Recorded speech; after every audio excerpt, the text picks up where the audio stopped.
چمن تک جا کے خلاف ورزی شروع کر دی ہے. کیسے دیکھ رہے ہیں نیا سینیریو بڑھتا ہوا؟ دیکھیے صاحب، 3 مختلف ایکسس کے اوپر ہمیں تصادم بلڈ ہوتے ہوئے نظر آ رہا ہے، اور جس کو ڈیلیبریٹلی امریکنز اور انڈینز اس وقت پرووک کر رہے ہیں. اور یہ نظر آ رہا ہے کہ پاکستان کو ڈیلیبریٹلی پرووک کیا جا رہا ہے ایک جنگ کی طرف. لیکن 3 ایکسس ہیں، اس کو یاد رکھیے گا. پہلا ایکسس یہ ہے کہ انڈیا ہمیں پرووک کر رہا ہے، طیارے انہوں نے بھیجے ہیں نا، ہم نے تو نہیں بھیجے. ممبئی کا ڈرامہ بھی انہوں نے کریٹ کیا ہے. اس کے بعد یو این میں بھی وہی بھاگے ہوئے گئے اور ہمارے خلاف انہوں نے ایک سینکشن لگوائی ہے. دوسرا، نیٹو اور امریکنز ہمیں پرووک کر رہے ہیں. یہ جو تھریٹس ہمیں دیے جا رہے ہیں اسلام آباد تک پہنچ کے، ہمارے حکمرانوں میں کسی میں یہ جرت نہیں ہوئی کہ ان تھریٹس کا ایک جرت مندانہ اور دلیری کے ساتھ مقابلہ کر سکتے. جب یہ آ کے کیری تھریٹ دے کے گیا ہے حکومت کو کہ صاحب آئی ایس آئی کو آپ اپنے کنٹرول میں کیجئے، تو حکومت کو کہنا چاہیے تھا کہ آئی ایس آئی ہمارے کنٹرول میں ہے، کیونکہ پرسپشن یہ دیا جا. اور تیسرا جو ایکسس ہے، اس کا پرسپشن یہ کریٹ کیا جا رہا ہے کہ گورنمنٹ اور آرمی میں ایک تصادم ہو رہا ہے، اور اس پرسپشن کو پش کیا جا رہا ہے، ڈیولپ کیا جا رہا ہے. دیکھیے اس کے نتیجے میں ہوگا کیا کہ یا تو آئی ایس آئی کو یہ انہائلیٹ کر دیں گے، آئی ایس آئی کو ایلیمنیٹ کر دیں گے. اور ظاہر ہے جب آپ کنٹرول کرنے کی بات کریں گے آئی ایس آئی کو، اور آرمی اور گورنمنٹ میں تصادم بڑھے گا، تو یا حکومت کا تختہ الٹ جائے گا یا آرمی کو یہ تباہ برباد کر دیں گے. دونوں صورتوں میں مغرب کو، امریکنز کو اور انڈینز کو سوٹ کرتا ہے کہ جب ایک پولیٹیکل کرائسس ہوگا اسلام آباد میں، اس صورت میں جب یہ 2 اطراف سے انکرجن کرتے ہیں. میں اکرم ذکی صاحب کی بات سے پوری طرح اتفاق کرتا ہوں کہ اس وقت یہ ایک لمیٹڈ کنونشنل وار کرنے کی تیاری ہو چکی ہے. اس کا ہم جواب دینے کی پوزیشن میں ہیں. جواب اچھی طرح دیا جا سکتا ہے اگر ہمارے پاس کوارڈینیشن ہو آرمی، پارلیمنٹ اور گورنمنٹ میں ہو. اس وقت یہ رہا ہے کہ ٹوٹل ڈسفنکشن ہے. Political will who. پولیٹیکل اس وقت ویئرس کر رہے ہیں. اس وقت جو گورنمنٹ ہماری کر رہی ہے یا پسپائی کر رہی ہے یا انیکشن ہے. دونوں صورتوں میں ملک کے لیے خودکشی ہے. یعنی اس وقت کے جیو پولیٹیکل سناریو کو اگر آپ دیکھیے تو 16 دسمبر ہے آج کا دن، ہماری سقوط ڈھاکہ ہوا تھا، اور ہم زندہ قومیں اپنے نقصان سے سبق سیکھتی ہیں. قوموں کی تاریخ میں ایسے وقت آ جاتے ہیں، ٹھیک ہے ہم نے ایک بڑی بھاری قیمت دی اپنی بیوقوفی کی، لیکن اب یہ وقت ہے کہ اس سے ہم سبق سیکھیں. اس وقت بھی ہم کو ڈپلومیٹکلی آئسولیٹ کیا گیا تھا. اندرا گاندھی نے پوری دنیا کے دورے کیے، روس کے ساتھ ایک دفاعی معاہدہ کیا، امریکہ کے ساتھ معاہدے کیے، چین کو انہوں نے پیچھے ہٹا دیا معاہدے کرنے کے نتیجے میں. اور پھر پاکستان کے اندر، ایسٹ پاکستان میں دہشت گرد مکتی باغیوں کو تربیت دے کر انہوں نے جب یہ دیکھا کہ اندر سے کمزور ہو گئے ہیں اور اسلام آباد کی حکومت جو ہے وہ ان ایکشن اور پسپائی کا رستہ اختیار کر رہی ہے، تو انہوں نے فوجیں داخل کر کے پاکستان کو توڑ دیا. ایگزیکٹلی وہی روٹین یہ اب کرنا چاہتے ہیں. اس وقت بھی ڈسکنیکٹ ہے آرمی میں اور پولیٹیکل ول میں، پولیٹیکل گورنمنٹ میں.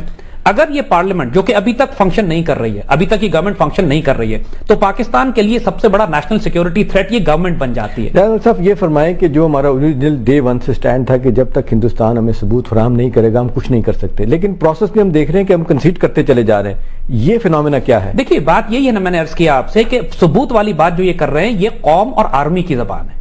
قوم اور میڈیا، آرمی، پوری قوم کی سیلف ریسپیکٹ اور عزت اور ڈگنیٹی کا سوال ہے. قوم یہ کہہ رہی ہے کہ آپ ثبوت مانگیے، آپ کیوں کنسیڈ کر رہے ہیں؟ حکومت پر پریشر ہے. لٹرلی حال اس وقت یہ ہے کہ گورنمنٹ رچرڈ باؤچر چلا رہا ہے واشنگٹن سے بیٹھ کے.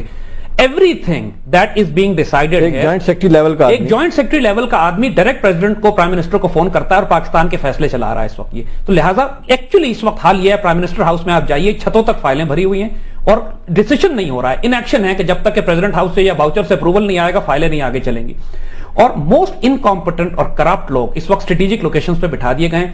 فرنٹیئر کا تمام لا اینڈ آرڈر کے فنڈز روک لیے گئے ہیں. یعنی حال اس وقت یہ ہے کہ پولیس کے پاس ویپنز، ایمونیشنز نہیں ہیں. آرمی تو بارڈرز پہ ہے یا سوات میں آپریشن کر رہی ہے، لا اینڈ آرڈر کون مینٹین کرے گا؟ یوگوسلاویا کو جب انہوں نے توڑا تھا تو اس کے لیے ایک صرف انہوں نے فنڈامنٹل ایلیمنٹ یہ کیا تھا کہ فیڈرل گورنمنٹ نے پروونسز کے لا اینڈ آرڈر کے فنڈ روک لیے تھے. ذکی صاحب، جمعیت الدعویٰ پہ جو پابندی لگی ہے یہ لوگوں کو ہضم نہیں ہو رہی. بات غلط یا صحیح کی تو ابھی بات ہم نہیں کر رہے، اس کا فیصلہ ہونا ہے، غلط یا صحیح ثابت کرنا ہوگا کسی کو. لیکن ہم دیکھ رہے ہیں کہ جس انداز سے ہمارے مستقل مندوب حسین ہارون صاحب نے کنسیڈ کیا کہ جی مجھے پتہ ہی نہیں پابندی لگ رہی.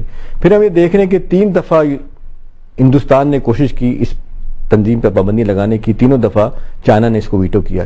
اس دفعہ یہ کہا جا رہا ہے کہ چائنا کو کنسلٹ ہی نہیں کیا گیا، پوچھا ہی نہیں گیا، اور یہ ان ادر ورڈز ان کو کہا گیا یہ آپ کر رہے ہیں تو ٹھیک ہے کر لیں، ہم پہ پریشر آپ. مجھے تو لگتا ہے ایک تو جو ہمارے سفیر کی وہاں تعیناتی ہوئی ہے، میں تو جانتا نہیں ہوں لیکن ان کی تعلیم کے بارے میں بہت سی خبریں ہیں کہ کتنے اعلیٰ تعلیم یافتہ ہیں وہ، اور تجربہ بھی ان کا جو ہے ان معاملات میں. اقوام متحدہ میں مندوب ہونے کے لیے ایک بہت وسیع تجربے کی اور دنیا کے حالات پر گہری نظر ہونی چاہیے اور اس کے قوانین سے واقفیت بھی ہونی چاہیے. وہ ٹیکنیکل کام بھی ہے. تو وہ اگر کہتے ہیں کہ ان کو علم نہیں تھا یا تو یہ بالکل نااہلی ہے. وسیع تجربہ رقی صاحب کہتے ہیں کہ وہ تعلقات اچھے ہونے کا بس وہ ہونا چاہیے پاکستان میں، باقی ساری چیزیں آپ کو. بہرحال جب آپ کسی کو ڈاکٹر بناتے ہیں، اگر آپ نے آپریشن کرانا ہو تو ڈاکٹر آپ سے مسکرا کے بات کرے، لیکن وہ آپریشن نہ کرنا جانتا ہو تو آپ اس سے آپریشن نہیں کراتے. اس کو کہتے ہیں بھائی جان یہ کھانا کھائیے ڈاکٹر صاحب میرے ساتھ، میرے آپریشن کے لیے کوئی اور نام لوں گا. تو وسیع تعلقات والے جو ہیں ان کے ساتھ جہاں مرضی رکھیں. دوسری بات یہ ہے کہ میں ثبوتوں کے سوال پر کہنا چاہتا ہوں کہ منموہن سنگھ نے خود اور ان کے وزیر خارجہ نے کہا ہے کہ جب ابھی تو انکوائری نہیں ہوئی ہے، جب انکوائری ہو جائے گی تو پھر ہم ثبوت جب فراہم ہوں گے تو ہم دیں گے. لیکن کونڈیزا رائس کو کون سا ثبوت دیا انہوں نے؟ اس کا مطلب دے دیا ہم نے. اس کی وجہ، اس کا مطلب ہے کہ ان کے پاس بھی ابھی ثبوت نہیں ہے. انہوں نے خود اعتراف کیا، پبلکلی کہا ہے کہ ہم جب ہوں گے انکوائری کے بعد ہم پاکستان کو کریں. لیکن اس کے ساتھ وہ امریکہ چلے گئے ہیں اور اس کے ساتھ وہ اقوام متحدہ چلے گئے ہیں. ایک تو یہ ہر وقت کہتے ہیں کہ پاکستان کے ہندوستان کے معاملات بائی لیٹرل ہیں، کسی تیسری پارٹی کو شامل نہیں کرنا. کارگل ہوا تو امریکہ کو بلایا انہوں نے. اب جب یہ ہمارے اوپر شرارت کرنا چاہتے ہیں تو یہ امریکہ کو بھی بلا رہے ہیں، اقوام متحدہ کو بھی بلا رہے ہیں.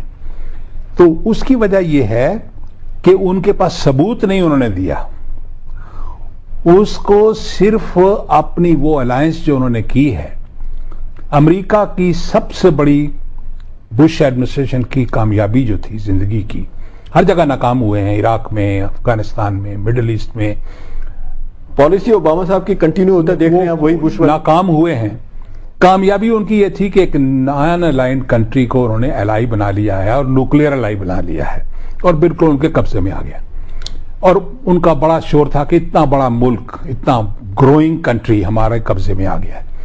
لیکن یہ کہتے ہیں ان کے اپنے ایمان کے مطابق کہ 10 آدمی جا کے ان کے 60 گھنٹے پیرالائز کر سکتے ہیں 15 ملین یا 16 ملین کے شہر کو. تو یہ تو ان کی حیثیت ہے، کیونکہ اندر سے ہندوستان کھوکھلا ہے. وہاں پر بے شمار تنظیمیں ہیں جو کہ ریزسٹ کر رہی ہیں ہندوستان کی اتھارٹی کو، 100 کے قریب ہیں، اور 200 سے زیادہ 231 ضلعوں میں ان کی ریٹ نہیں چلتی. ان کی فوج، ان کی نیوی اور ان کی ایئر فورس میں لوگ جو ہیں وہ کرمنل لوگوں سے ساتھ انوالوڈ ہیں، جیسے کہ ثابت ہوا ہے سمجھوتا ایکسپریس کے کیس میں، تفصیل میں کئی بار جا چکے ہیں. تو اس وقت یہ اقوام متحدہ میں گئے ہیں. مجھے یہ لگتا ہے یہ جو آتے رہے ہیں نا جی ہمارے لوگوں کو ملنے کے لیے باہر سے، جو آپ نے کہا ہے، وہ یہاں سے کلیئرنس لے گئے ہیں. انہوں نے کہا جی کہ ہمیں اگر کچھ کروانا ہے ہم سے ان کے خلاف تو وہاں سے ریزولوشن پاس کروائیے. جی ناظرین، ہماری بات چیت ہو رہی ہے ہندوستان اور پاکستان کے تعلقات کے حوالے سے. ذکی صاحب نے بڑا امپورٹنٹ نقطہ اٹھایا ہے، اس پہ ہم بات کریں گے، لیکن اس وقت ہو رہا ہے ایک چھوٹے سے بریک کا. واپس آئیں گے، اس پہ بات کریں گے. Please stay with us.